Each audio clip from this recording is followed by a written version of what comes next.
India continues to cooperate with Russia in the defense sphere, as evidenced by the recent tests of the Russian armored car K-53949 Typhoon-K, conducted by the state-owned Enterprise Armored Vehicles Nigam Limited, AVNL.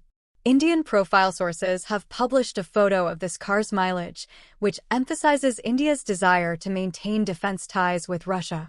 AVNL, created in 2021 through the merger of 7 different defense enterprises, has in its portfolio the licensed production of T-72, T-90, and BMP-2 tanks.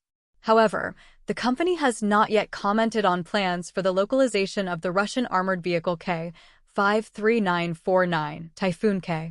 Probably, the appearance of Typhoon-K in India is related to the intentions of the Ministry of Defense of India to order 800 light armored vehicles.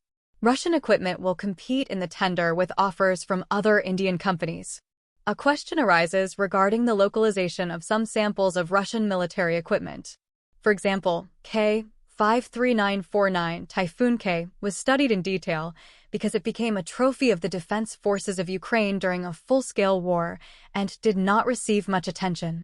Behind this Russian development hides a 15-liter Cummins engine with a capacity of 300 or 350 horsepower, which was not enough for the 17-ton K-53949 Typhoon-K.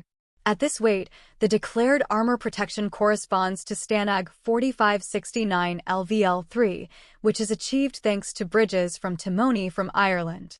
Almost every node or unit of this product contains components of Western manufacturers.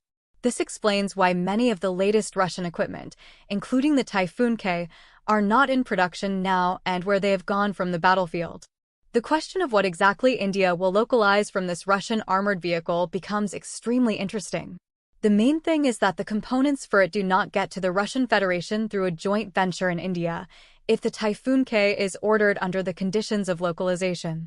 Even with the presence of Western components, Typhoon-K remains an interesting object for research. Russia is largely dependent on foreign technologies, which affects the production and maintenance capabilities of such machines. India, being able to localize these technologies, can use this potential for its own defense needs, but it is important to consider the political and economic implications. Defense cooperation with Russia remains important for India, but it also requires caution in the context of international sanctions and political relations.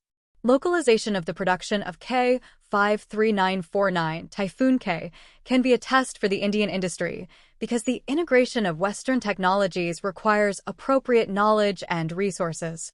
Given these factors, India needs to carefully weigh all aspects of cooperation with Russia to ensure its own defense capability and technological independence.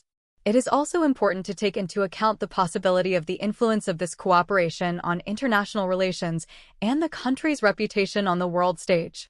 Thus, India's decision to localize and cooperate with Russia in the field of defense technology must be balanced and strategically justified, taking into account both national interests and international obligations. Thanks for watching. Like, comment, subscribe to the channel.